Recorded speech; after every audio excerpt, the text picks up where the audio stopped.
うも明けたまです。あなたはこちらのキャラクターをご存知でしょうか？うわぁ何これ？彼は通称魔人ソニック。ゲームソニック・ザ・ヘッジホッグ CD で登場するイラストから広まったキャラクターです。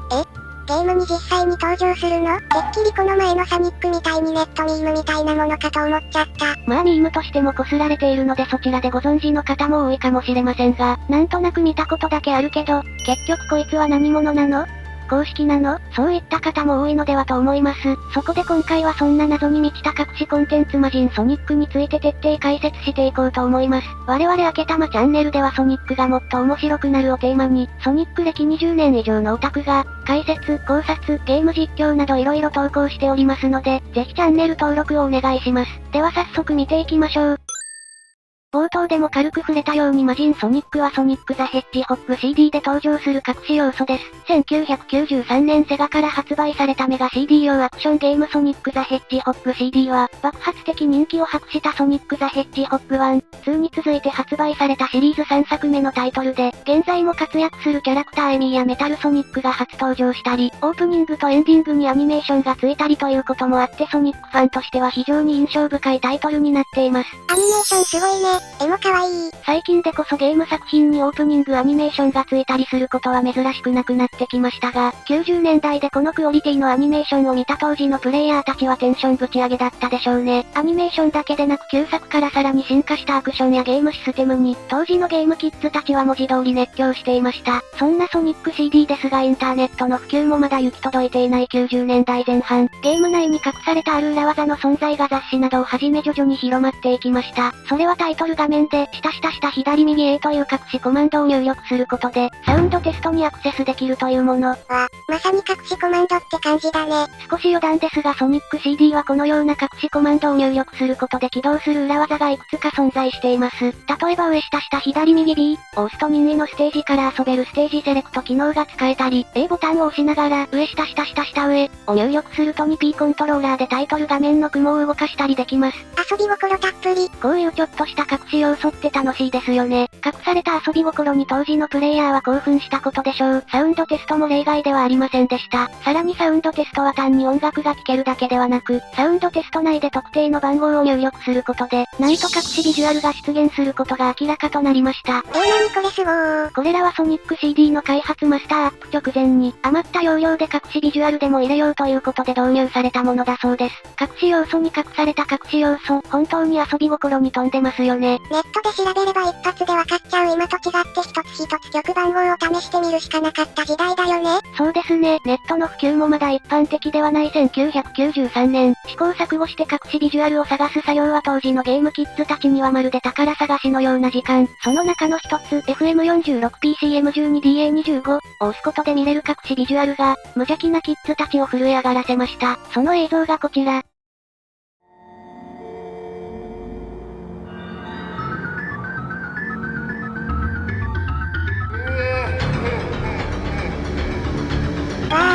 何この画面。不気味なイラストに不気味な BGM 意味のわからないテキストメッセージ。ソニックの世界観とはかけ離れた明らかに異質の演出に当時の無邪気なプレイヤーは恐怖に包まれました。せっかく宝探し気分だったのに。男性の顔が埋め込まれた気味の悪いソニックが画面を埋め尽くす中、右下に魔人がと書かれていることからこの隠しビジュアルは魔人ソニックと呼ばれるようになり、不気味すぎる都市伝説として世の中に広まっていきました。ゲームの隠しビジュアルとして描かれた不気味すぎるソニックっていうのは分かったけど、結局これは誰が何のために作ったものなの？意味がわからなすぎて怖いよ。気になりますよね。ここからは魔人ソニックの詳細を深掘ってご紹介していきます。まず制作者ですが、イラスト右下に魔人がとありますよね。魔人とは現在もセガに所属されているグラフィックデザイナー西村正人さんのこと。正人の読み方を変えると、魔人って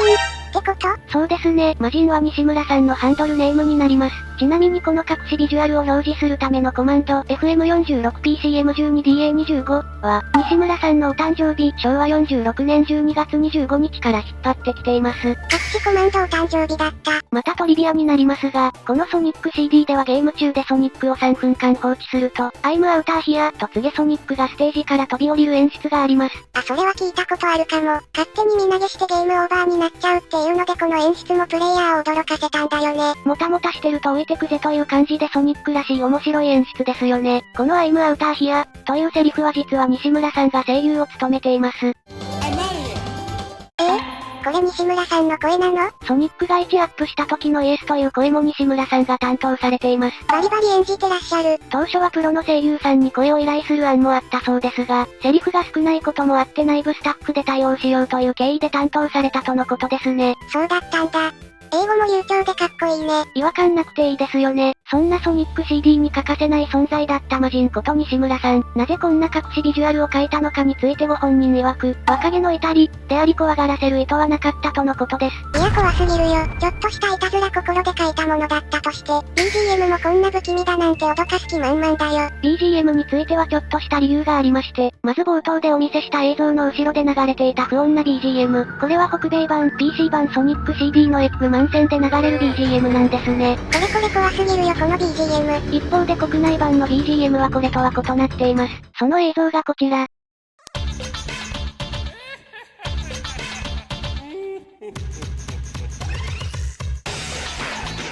あれ？なんかすごいファンキーだね。北米版に比べるとコミカルで受ける印象も変わってきますよね。要するにこの隠しビジュアルではドクターエッグマンのテーマが BGM として流れるのですが、北米版は BGM が差し替えられている関係で必要以上に怖い演出になってしまった、という背景があります。なるほどね。確かに最初から国内版を聞いていたら結構印象違ったかもしれないな。ちょっとしたいたずらコンテンツのつもりが、怖い曲調が乗っかったせいで不気味さが助長されてしまったということになりますね。シリアスなシーンでもドリフを流せば笑えるように、BGM が与える印象ってかなり大きいものね。そこに加え、この隠しビジュアルの右下に記された魔人がのサイン。この魔人を海外のファンが、デーモン、と翻訳してしまったこともあり、悪魔的な何かを呼び出してしまったのでは？何か禁忌に触れてしまったのでは？そんな連想も加わって魔人ソニックは恐怖の対象として広まっていってしまいました。不意に開いたページに異国の言葉で魔人って書いてあったら確かにびっくりしちゃうよね。ここで一旦まとめると魔人ソニックは、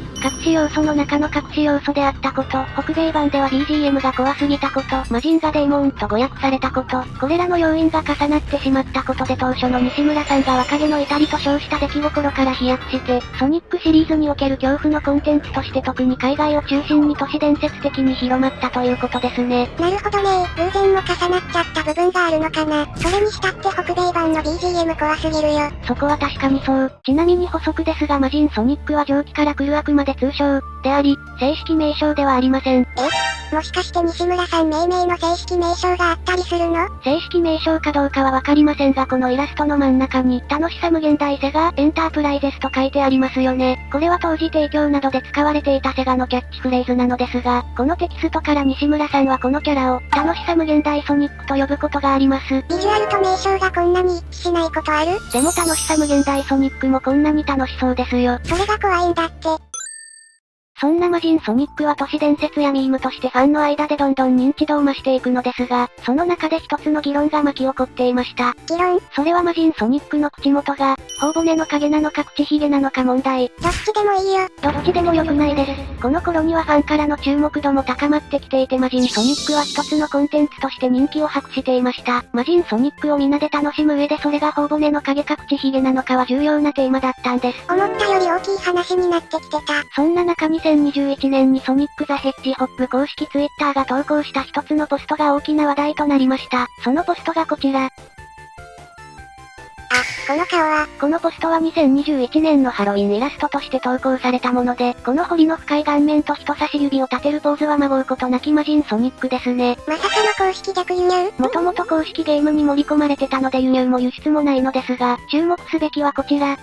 口ひげ。その通り、公式イラストで描かれた魔人ソニックは口ひげを蓄えていたんです。なるほどね。じゃあ例の論争は口ひげってことで幕を閉じたわけだ。と、思われました。まだ続きそう。このハロウィンイラストが投稿されて間もなく、魔人ソニックファンの一人が、原作者である西村さんに直接 DM にて質問を投げかけました。もともと描かれた魔人ソニックのそれは頬骨の影か口ひげなのか？西村さんの回答は、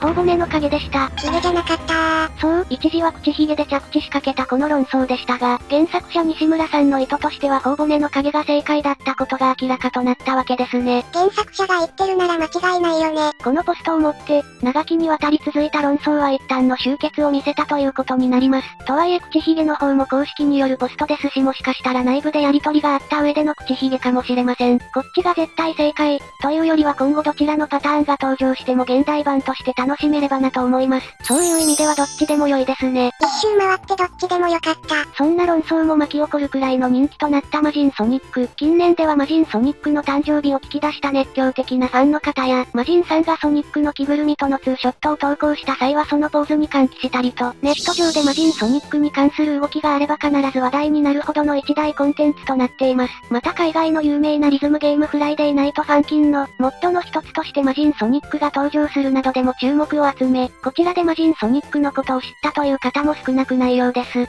てしまえば当初ふざけ要素くらいに搭載されたあの一枚の隠しビジュアルが、こんなに注目を集めて様々な広がりを見せることになるなんてきっと西村さんも想像してなかったんじゃないかな。そうかもしれませんね。今では世界中に大勢のファンがいますからね。こんな風にコンテンツがたくさんの人に愛されて思いもよらぬ面白さに発展していく。まさに楽しさ無限大ですね。わこの動画が良いと思った方は高評価、チャンネル登録をお願いします。ご視聴いただきましてありがとうございます。次回もよろしく。